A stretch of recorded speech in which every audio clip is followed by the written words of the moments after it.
Seguinte, gente, deixa eu falar sobre um assunto que interessa a muita gente, principalmente a quem já é pai, mãe, tem sobrinho, sobrinha, neto, neta, né? Faz toda a diferença aí uma educação muito mais assertiva. Mas e aí, né? Como encontrar essa, digamos, melhor educação? Essa educação que vai fazer a diferença realmente aí na vida dos seus filhos, sobrinhos e netos. Vamos falar sobre esse assunto, inclusive com um método bem diferenciado, que foi bastante estudado, aplicado, principalmente lá nos Estados Unidos e agora vindo um pouco para o nosso país, inclusive com vários cursos aí sendo dados sobre esse assunto, que é a questão da educação, né, da parentalidade, né, de que forma ela pode ser mais assertiva. Eu vou receber aqui no estúdio a nossa próxima convidada, que é a educadora parental, a Thelma Abraão. Tudo bem, Thelma? Bom dia, bem-vinda. Tudo jóia? Seja bem-vinda. Bom, a Thelma estava me contando nos bastidores que tudo começou como experiência própria, né, Thelma? Com certeza. Como é que foi um pouquinho da sua história, assim, para você parar, refletir e pensar, preciso ajustar a minha rota por aqui nesse sentido? Bom, a maternidade é um desafio para todo mundo, né? Não é feita só de belezas e coisas fáceis de lidar, então é um desafio enorme. E quando a gente foi transferido, meu marido foi transferido a trabalho para os Estados Unidos, né? Foi um grande desafio para mim, porque você está longe da família, longe dos amigos, longe da sua cultura, né? Nos Estados Unidos você não tem ajuda, você não tem ninguém para te auxiliar em casa, então... E não é por isso que eles não deixam de ter um monte de filho, né? Tem Exatamente. 3, 4, assim, que todo mundo quando vai passear com a roupa igual, tudo igual, é aquela coisa Eles bem são família, incríveis, né? E fazem tudo sozinhos, os filhos colaboram também, ajudam em casa, é bem diferente Sim. da nossa cultura. Mas eu, como uma brasileira, né, mudando de país, com 2 filhos pequenos, um de 4 e outro de 3, foi um desafio enorme. Então eu era uma mãe que, sabe, não sabia lidar, gritava, dava tapa na mão. E eu vi que cada vez que eu fazia isso, ficava muito mais difícil. Eles reagiam muito pior. Eu falava, gente, mas isso não funciona, né? Mas o que fazer ao invés de fazer isso? A gente não sabe, ninguém ensinou pra gente o que fazer, ao invés, né, de ficar bravo, de gritar, de pôr de castigo, de ameaçar. Ah, se você comer tudo, eu te dou uma balinha, né? Sim. Se você fizer a lição de casa, você vai ganhar um brinquedo. E isso não educa. Isso resolve a questão na hora, e não a longo prazo, e não é isso que a gente quer, né? Então, eu decidi procurar uma forma diferente de educar e encontrei a Positive Discipline Association, que é uma associação americana de disciplina positiva, que ajuda os pais a educarem os seus filhos de uma forma mais assertiva, que é a palavra que você usou. Sim. Então, nem a punição e o castigo e nem a permissividade. Muita gente acha que a disciplina positiva é deixar o filho fazer tudo o que ele quer. Sim. É ser bonzinho, permissivo, deixar a criança tomar conta, e não é isso, na verdade, né? A disciplina positiva é você aprender um caminho do meio. Tá. Você aprender a ser firme e gentil ao mesmo tempo. Então, o meu não é não, ele não vai virar um sim se a criança chorar, se jogar no chão e der uma birra. Tem mas que é um ser um não, mas é um não assim que você não vai voltar atrás. Isso.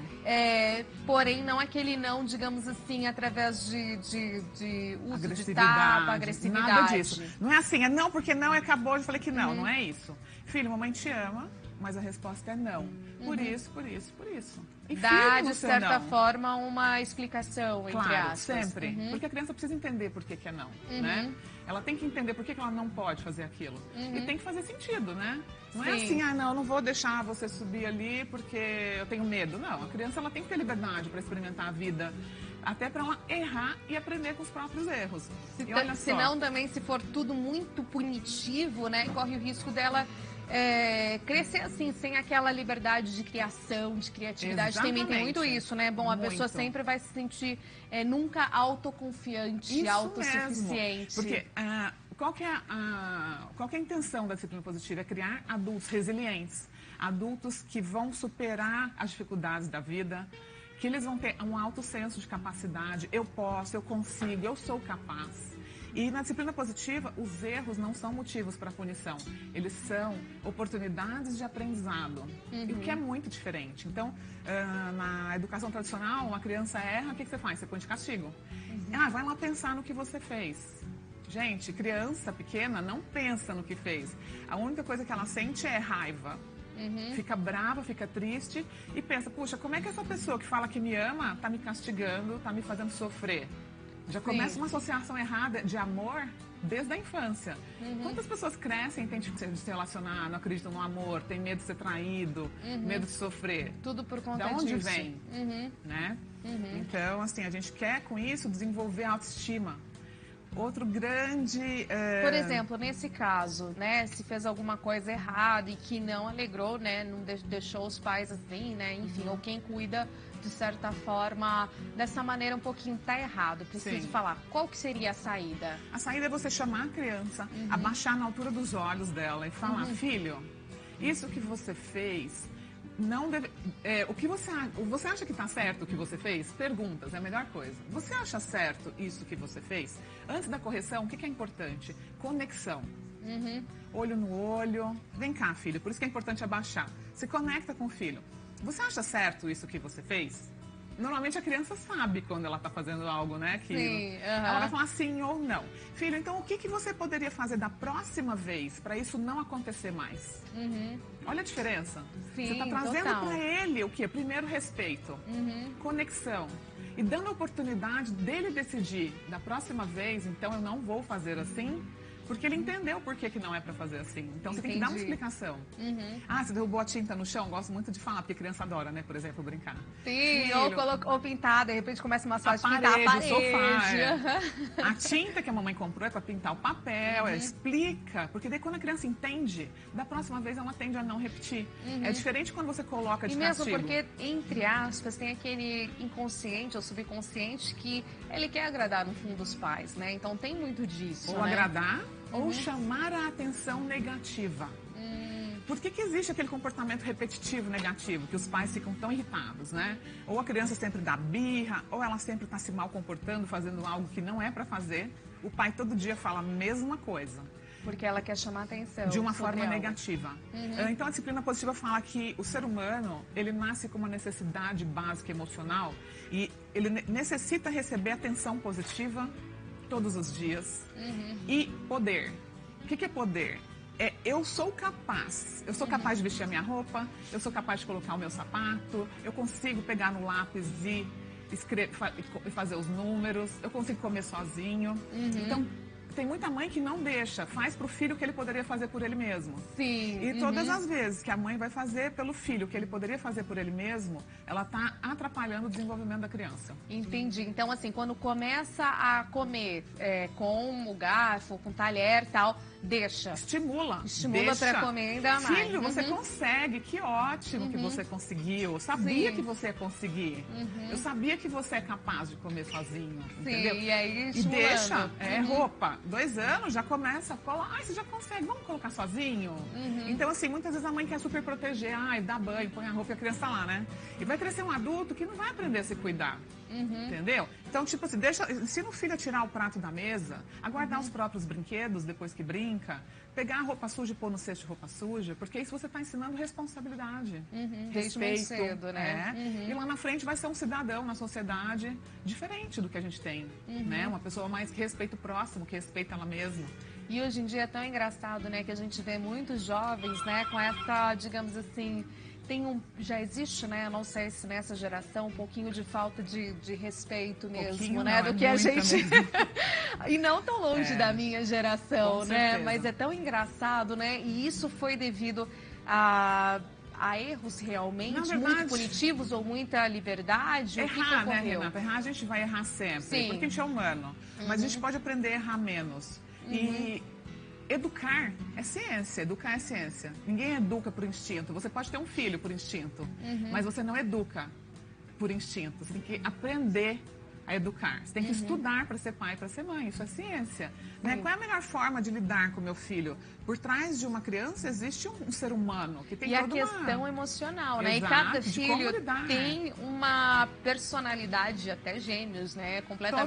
Totalmente diferente. Eu imagino que teu filho seja bem diferente da sua filha. Enfim, talvez um mais fácil de lidar em certas situações do que outro. Exatamente. Cada um é um exemplo, não é isso? Às vezes para uma coisa passou tão batido, né? É muito importante. É engraçado a gente até falar sobre isso, né? E não comparar, tem tudo isso, né? Cada pessoa é única. Se uma mãe tiver 10 filhos... Porque é muito comum, né? Às vezes, não, mas o fulano fez isso, vamos fazer igual. E aí você vai criando até, entre aspas, né? Digamos, a desassociação entre eles, né? E também competição. A própria mãe acaba, quando começa a comparar filhos, ela começa a criar aquela competição entre os irmãos. Já viu? Tem muitos irmãos que ficam com raiva um dos outros. Porque, até cresce, não se fala, sim, enfim, né? Então, e na verdade não pode comparar, porque cada ser humano é único. Não existe outra Renata no mundo. Sim. Entendeu? Então, assim, se você tiver 10 filhos, os 10 vão ser diferentes. E a forma de se conectar com cada um pode ser diferente. Vai ter um que precisa de mais afeto, outro que precisa falar mais, outro que precisa ser mais ouvido, outro que vai, sei lá, gostar de sair, passear. Então, quando a mãe fala, eu tive 5 filhos, eu criei todos iguais, eu não sei por que esse é a ovelha negra. Então, sempre assim, tem, né? Esse é o problema. A gente não tem que E às tratar vezes ele igual. queria saber, queria chamar a atenção por algo, né? Onde ele não estava sendo ouvido, né? Entre aspas. Então ele encontrou uma maneira de, pelo lado negativo, de chamar a atenção que você comentou agora. Porque se a gente não recebe a atenção positiva, por exemplo, a disciplina positiva fala que por trás de um mau comportamento existe uma necessidade emocional não atendida. Então, normalmente a criança, quando ela está se mal comportando, a mãe tem que parar e perguntar: o que será que eu não estou vendo? O que está por trás desse comportamento? Tirando as birras, né? Lógico, nessa fase de 0 a 5 anos, que a criança ainda está com desenvolvimento cerebral, ainda tem um cérebro imaturo, que acontece a birra porque está com fome, está frustrado, recebeu um não, ela não sabe lidar com isso, ela vai dar uma birra. Então, assim, a gente tem que se perguntar o que está por trás disso. O celular, por exemplo, hoje em dia atrapalha muito as conexões, as relações entre pai e filho. Né? Então, o filho está lá, pai, vem brincar comigo, e o pai está lá no celular. Mãe, vem brincar comigo, daqui a pouco, meu filho. Ou então dá um celular para cada um e está resolvido o problema, né? Mas isso é um buraco enorme, você está cavando lá na frente, criança. né? Não, já. Porque quando a criança está ali, ela não está tendo contato físico, não está tendo toque, não está tendo beijo, abraço. Então, normalmente, quando ela sai do iPad, ela está muito carente. E aí, onde começa toda aquela dificuldade, né? E o pai não sabe lidar com aquilo e prefere dar um celular. Mas o buraco que está cavando é muito grande. Por isso que hoje a gente vê tanta depressão na adolescência. E, gente, não é à toa, né? Que o pai de tudo isso, que criou tudo isso, Steve Jobs, ele, né? Isso já é falado, a gente viu em artigos e tudo mais. Ele, tá, gente? Deixava só 1 hora para os filhos dele verdade, ele já usar sabia. a internet, porque sabia, lógico, lá na frente vai ter muito mais acesso e tudo mais. Mas até uma certa idade, filhos aí com 12, até digamos na pré-adolescência, ele colocava esse limite de 1 hora. Quer dizer, Perfeito. o pai aí da revolução tecnológica fazia isso. Sim. Então, ou seja, no entendimento dele, ele criou algo, né? Enfim, que revolucionou o mercado, mas ele sabia que é algo muito viciante, né? Que é algo assim que onde até nós, se a gente entra, então assim, tem que ter um limite. Tem que ter, e os pais têm que colocar e respeitar esse limite. Não é assim. Tá bom, vou deixar, mas 15 minutinhos. Isso, Aquela hora acabou, é igual videogame, isso. acabou. É combinar antes. É o combinado. Então tá, todos os dias, sei lá, depois de jantar, eu vou deixar você assistir meia hora. E quando der 5 minutos antes dessa meia hora, a mamãe vai avisar. E aí, o que você tem que fazer? Faz ele repetir o combinado. Eu vou desligar, então tá combinado. E ele tem que desligar. Se ele não desligar, você mantém o combinado. Porque isso é o quê? Limite. Você tem que colocar limite. Mas é um limite de forma gentil e firme ao mesmo tempo. É diferente do filho chorar e você falar, não, então tá, então fica mais 5 minutinhos. E tem essa mudança realmente que o pessoal fala de voz, né? De tonalidade, assim, para dar essa firmeza e para dar esse aconchego. Tem isso? Com certeza. Tem que fazer? Com certeza. Porque... pensa, quando você está se relacionando com seus amigos ou no trabalho, com o vizinho, como que é o tom de voz que você gosta de ouvir? Sim. Ninguém fala pra você, Renata, vai tomar banho agora, Renata, né? Sim. Tira esse microfone, menina, né? Por favor, de vez em quando aqui né? a gente faz uns... Não, tô brincando. Vamos tirar o microfone, né? Então, assim, por que a gente trata o filho de uma forma tão grossa às vezes, mas não trata o vizinho mal? Então, é uma criança que merece todo o nosso respeito. Lógico, né? Quando for falar pra, na verdade, dar realmente uma bronca, né? Fazer algo aí, mudar o posicionamento, mas não, né? Você não precisa gritar, você pode ser respeitosa sempre. Falar respeitosamente, entendeu? Certo. Eu queria falar sobre o encorajamento e o elogio, porque isso é uma coisa também que faz muita diferença. A mãe às vezes acha que elogiar o filho está desenvolvendo a autoestima dele. Mas na verdade o elogio a longo prazo ele causa uma dependência, sabe? Sabe aquela criança que vem toda hora buscar um elogio? Deixa eu ver se minha mãe gosta do que eu estou fazendo, deixa eu ver se ela gosta da minha roupa. Deixa eu ver se o que eu fiz é legal. E ela não está desenvolvendo o quê? Um senso de capacidade. Entendi. Como é que a gente faz ela desenvolver o senso de capacidade? Vamos supor que seu filho tirou 10 em todas as provas. Aí você vai lá e fala, parabéns, filho, você é muito inteligente. Né? Eu estou o quê? Elogiando. Sim. Como que é encorajar? É diferente. Filho, você estudou muito. Eu tinha certeza que você ia conseguir. Você é capaz. Parabéns. Eu estou elogiando o quê? O ato. Eu não estou elogiando quem praticou o ato. Entendi. O encorajamento, você sempre elogia a ação, a atitude. E ele vai começar o quê? Puxa, eu sou capaz mesmo. Eu estudei e consegui, né? Então ele vai começar a confiar que ele pode, que ele é capaz, ele vai desenvolver autoestima. E é isso que a gente quer, não é? Entendi, com certeza. Desenvolver as suas ações cada vez mais, né? Com reflexo positivo aí por A longo você prazo. e no outro, Exatamente. né? E aí, falando também um pouquinho de principais diferenças, né? Você que vive hoje nos Estados Unidos, então realmente tem essas diferenças bem perceptíveis entre a educação de lá e a educação Com daqui, certeza, assim. com certeza. Você conseguiu e hoje consegue trabalhar isso até hoje, pretende desenvolver também, além dos cursos aqui no Brasil, os online também para ajudar aí mais pessoas? Sim, já tô trabalhando nesse projeto. Em breve aí a gente vai ter novidades e vou lançar um curso online para poder atender a demanda, né? Que é muito grande. O mundo precisa muito, né? De aprender tudo isso. E você me perguntou o que? Eu perguntei dessas grandes diferenças, a diferença cultural. né? Se te chamaram muito a atenção, né? De muito. educação, né? Foi meu primeiro workshop que eu dei aqui no Brasil. Nos Estados Unidos, o meu curso tem duração de 3 dias. Eu não tenho condições de vir, né? 3 dias em São Paulo, 3 dias no Rio, porque eu tenho 2 filhos pequenos também. Sim. Então, eu desenvolvi um workshop para eu dar, assim, uma pincelada em tudo. E a pessoa, o pai já consegue sair de lá com uma nova noção. Mas o que eu percebi? Eu falei, gente, eu falar tudo isso que eu aprendi aqui nos Estados Unidos, no Brasil, vai ter que ter uma certa adaptação. Por quê? Lá, como eu te falei, a gente não tem babá, não tem ajudante, a gente que faz tudo sozinho, cuida da casa. Sim. E os filhos desde pequeno participam de tudo isso. O meu filho de 5 anos passa aspirador de pó, Sim. entendeu? Ele arruma a cama dele, ele colabora. Minha filha com 3 anos, ela já sabe fazer ovo mexido. Sim. Entende? Então é muito diferente. Aqui no Brasil, a gente é acostumado a ter alguém para fazer tudo para nós, não é mesmo? Sim. Então, sei lá, sua roupa tá lá no chão, alguém vai pegar e vai guardar. Alguém vai passar tudo para você e vai guardar. E não é que está certo ou errado, mas é uma diferença muito grande e que reflete não só na família, futura, né? como na sociedade.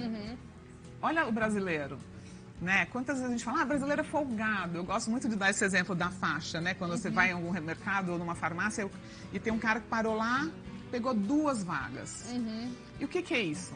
Ele não está respeitando o próximo. Não, né? jamais. O respeito, aqui termina o meu espaço e aqui começa o espaço do outro. Isso é respeito ao próximo que a gente tem que aprender aonde? Em casa. Sim, até esses dias parece que é uma coisa boba, né? Mas o filósofo aí, Leandro Carnal, ele, por exemplo, ele fala assim, e ele até colocou, né? Tem que ter o respeito ao próximo em detalhes bobos, gente. Mínimos. É bobo, mas faz toda a diferença. Por exemplo, você vai buscar o seu filho no colégio. Gente, não pode parar em fila dupla, porque você está deixando, sendo, digamos assim, mal educado e não deixar as pessoas, o fluxo do trânsito funcionar. Então, tem que sim haver um jeito de você esperar e, enfim, tem que ter uma outra referência. Não pode assim, todo mundo para na fila dupla, eu também vou parar e aqui vai ser assim.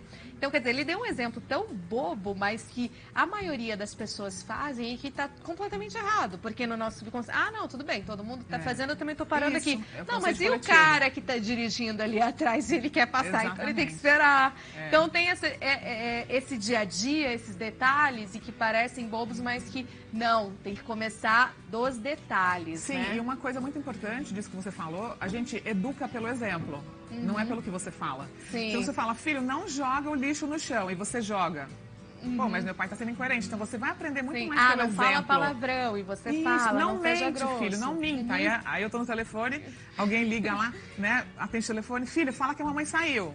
Né? Eu tô ensinando ela a não mentir, mas estou ali mentindo nas pequenas coisas. Então as crianças, elas aprendem copiam muito, muito né? o nosso modelo. Então a gente tem que primeiro mudar a nossa forma de ser para poder ser um bom exemplo. Né? A reeducação é dos pais, por isso que o meu curso é pros pais. Sim, né? com certeza. A gente tem que se reeducar. É reflexo, né? Quando Por a isso gente tantos muda... pais falam, né? Ai, mudei tanto depois que Isso. virei pai, mãe, Sim, mas muda. na verdade você fica um pouco mais e mais exigente, né? Com você mesmo, com ações e atitudes, e é absolutamente Sim. comum, né? Adorei te conhecer, parabéns aí pelo seu trabalho. Deixa o contato aqui para nós, para quem tem acesso aí ao seu curso, enfim, você vai passar por mais algumas localidades, né? Amanhã eu estou em Vinhedo, no workshop Processo de Parentalidade Positiva. Na verdade, amanhã vai ser menor, é um workshop de 3 horas. Eu vou só falar da diferença entre a disciplina positiva e a educação tradicional, mas vou ter dinâmicas, vai ser muito legal. Quem mora perto de Vinhedo, entra no meu Instagram, me acha lá como Thelma Abraão. É Positive Parenting Education, é um nome difícil, né, aqui pro Brasil, porque está em inglês. Mas se você pesquisar Thelma Abraão, tem H entre os 2 As, você vai achar. E lá tem o link para inscrição. E no dia 16/4 eu vou estar em Uberlândia também, o dia todo, para a gente falar sobre inteligência emocional, autoconhecimento, como que a sua personalidade influencia a sua forma de ser pai, de ser mãe, e como aprender a usar a disciplina positiva, como que a gente faz para trocar agressividade por gentileza e firmeza. E é um conteúdo maravilhoso, com muitas dinâmicas práticas. Você já sai de lá podendo usar tudo no dia seguinte, sabe? Então, que maravilha. Vou pegar aqui vários pontos. A gente vai se falando em box, tá bom, Thelma? Obrigada, tá? Adorei. Obrigada, adorei. Seja sempre bem-vinda quando estiver aqui no nosso país. Bom, continue aqui comigo. Você vai levar a caneca de presente e a gente vai conversar aqui mais. Eu quero te dar essa agenda, um Moleskine, tá bom? Olha aqui, gente, você pode aprender a fazer diferente. Adorei. Aí aqui para ir anotando as nossas atitudes, ações. Amei. Sensacional. Depois você me dá as suas dicas aí para eu colocar no meu caderninho. Tá ótimo. Meninos, vamos de mais som? Mas antes quero saber, e vocês? Como é que vocês foram como filhos, hein, meninos? Como vocês são? E aí, hein? Peguei vocês no jeito. Acho que como filho a gente não tem muito exemplo a dar, né? Tanto que a gente tá aqui tocando. Porque tem aquela história, né, do pessoal falar, ué, o que você vai ser, né, filho? Ah, você é músico. Não, mas espera, qual que é a sua profissão de verdade? Esses dias a gente estava falando sobre isso e é tão comum ainda, né? Às vezes o filho ir pra arte, enfim, alguma outra, ou você é ator, ou você é cantor, ou enfim, né, você é pintor. E aí fica meio complicado, às vezes, isso para os pais, né? Entenderem. Tem um pouco dessa situação, né? O pai, muitas vezes, ele está jogando o sonho dele no filho, né? Ele deseja que o filho faça o que ele gostaria, talvez, de ter feito e não fez. E, na verdade, você tem que olhar para o seu filho e fazer com que ele seja a melhor versão dele mesmo. O que é que ele tem de bom que pode ser potencializado? E aceitar, né? Sim, com certeza. Essas diferenças. Exatamente. Então é isso, meninas. Vamos